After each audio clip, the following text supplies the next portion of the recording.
Struktur bagian tumbuhan, akar tumbuhan, dan fungsinya. Materi IPA kelas 4.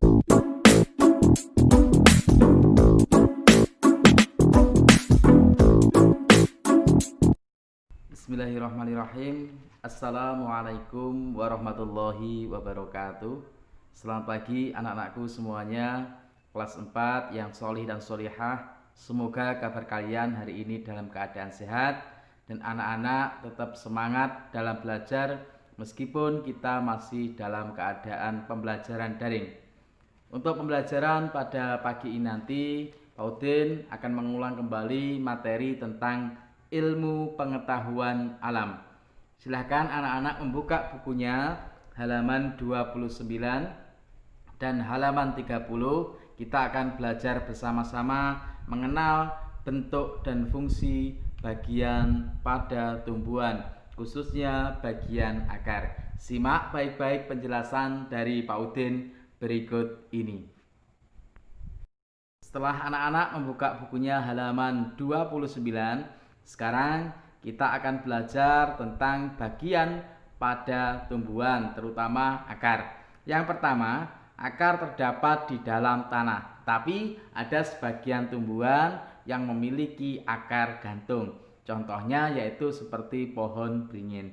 Dan untuk fungsi daripada akar itu pada umumnya sama, yaitu menyerap air dan mineral yang ada di dalam tanah. Itu fungsi daripada akar. Sedangkan bagian-bagian dari akar ini antara lain, silakan bukunya dibuka halaman 30.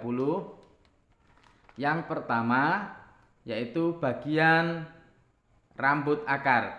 Fungsinya untuk menyerap air dan mineral.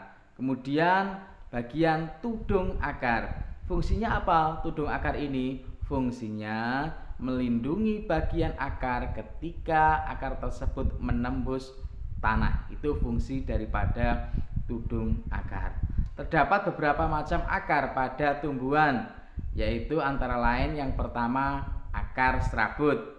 Contohnya pada akar tumbuhan kelapa dan akar tumbuhan pepaya.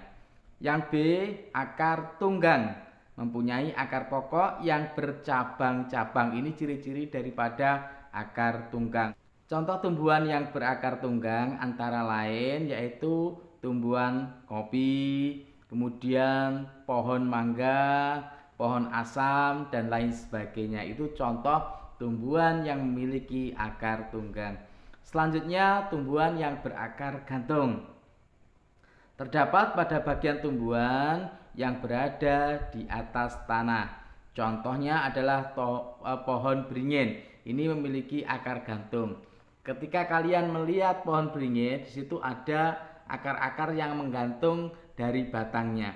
Itu namanya akar gantung. Fungsinya juga sama, menyerap sari makanan yaitu berupa air dan mineral, tetapi bukan dari dalam tanah, tetapi dari udara. Karena apa? Udara itu mengandung H2O atau air yang diperlukan bagi tumbuhan. Itu fungsi daripada akar gantung. Selanjutnya yang D, akar pelekat, berguna untuk menempelkan tumbuhan itu pada kayu, tembok, atau tumbuhan lain. Misalnya akar pada tumbuhan sirih dan lada. Ini tumbuhan sirih itu memiliki akar pelekat karena ketika ia menempel pada inangnya atau tumbuhan yang dia tempeli itu menggunakan akar pelekat. Selanjutnya yang E, akar tunjang, terdapat pada bagian bawah batang. Contohnya akar pada pohon pandan, ini memiliki akar tunjang. Yang F, akar nafas, merupakan cabang-cabang dari akar tumbuhan tersebut. Contohnya pada akar tumbuhan bakau. Ya, tumbuhan bakau ini itu sebagian besar ia banyak tumbuh di daerah rawa ataupun pesisir pantai. Ini tumbuhan bakau. Fungsinya apa? Fungsinya untuk mencegah terjadinya abrasi, yaitu pengikisan tanah yang diakibatkan oleh arus air atau gelombang air laut. Itu fungsi kenapa di sekitar pesisir pantai ditanami tumbuhan bakau.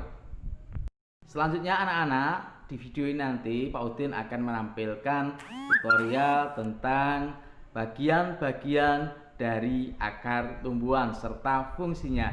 Simak baik-baik penjelasan dari tutorial Pak Udin berikut ini.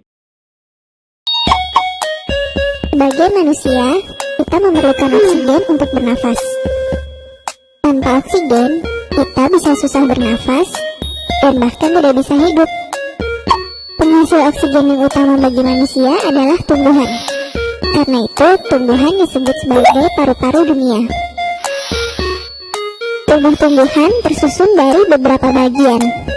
Di bagian paling bawah ada akar, lalu batang, daun, bunga, buah, dan biji. Kali ini kita akan membahas tentang akar. Akar adalah bagian tumbuhan yang umumnya berada di dalam tanah. Dalam dunia tumbuhan dikenal dua jenis akar, yaitu akar tunggang dan akar serabut. Akar tunggang memiliki 4 bagian, yaitu akar pokok atau akar besar, cabang akar, rambut akar, dan tudung akar.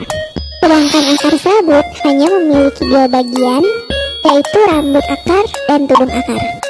Akar serabut tidak memiliki akar pokok atau akar besar. Karenanya, hampir semua bagian akar serabut berukuran sama. Dari 2 jenis akar, kita bisa menggolongkan tumbuhan ke dalam 2 golongan. Tumbuhan yang memiliki akar tunggang masuk dalam golongan tumbuhan biji berkeping 2 atau dikotil. Contohnya pohon mangga, pohon mahoni, dan pohon belimbing. Sedangkan tumbuhan yang memiliki akar serabut masuk dalam golongan tumbuhan biji berkeping 1 atau monokotil. Contohnya padi, rumput, dan pohon pisang. Kegunaan akar bagi tumbuhan ada 3, yaitu untuk menyerap air dan zat hara dari dalam tanah,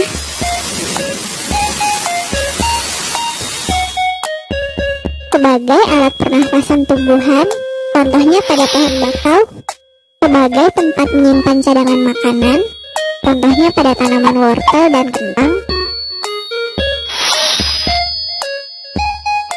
dan untuk memperkokoh tumbuhan. Nah, anak-anakku semuanya, setelah kalian tadi mendengarkan penjelasan dari Pak Udin serta melihat tutorial dari bagian akar pada tumbuhan, tentunya anak-anak menjadi lebih paham. Dan untuk memantapkan materi kita pada pagi ini, silahkan anak-anak meringkas materi yang Pak Udin slide-kan berikut ini. Akar merupakan bagian tumbuhan yang arah tumbuhnya ke dalam tanah dan umumnya berada di dalam tanah. Bagian akar secara umum, akar memiliki bagian utama, yakni tudung akar, inti akar, rambut akar. Fungsi akar antara lain yang pertama menyokong dan memperkuat tumbuhan untuk berdiri. Yang kedua, menyerap air dan berbagai macam garam dan mineral dari dalam tanah. Yang ketiga, mengangkut air dan berbagai zat-zat makanan yang sudah diserap ke tubuh tumbuhan. Yang keempat, pada beberapa jenis tumbuhan, akar dapat berfungsi sebagai alat respirasi seperti pada tumbuhan bakau yang hidup di pesisir pantai. Demikian anak-anak semuanya kegiatan pembelajaran kita pada pagi ini. Setelah anak-anak mendengarkan penjelasan dari Pak Udin serta membuat ringkasan dari materi yang Pak Udin sampaikan, semoga anak-anak lebih paham. Dan jika ada anak-anak yang belum paham, silakan anak-anak bisa bertanya langsung kepada Pak Udin secara japri di WhatsApp Pak Udin. Terima kasih. Demikian pembelajaran kita pada pagi ini. Jika ada kesalahan dari penjelasan saya mohon maaf. Wa akhiran wallahu muwaffiq ila aqwamit thoriq. Wassalamualaikum warahmatullahi wabarakatuh. Tetap semangat dalam belajar.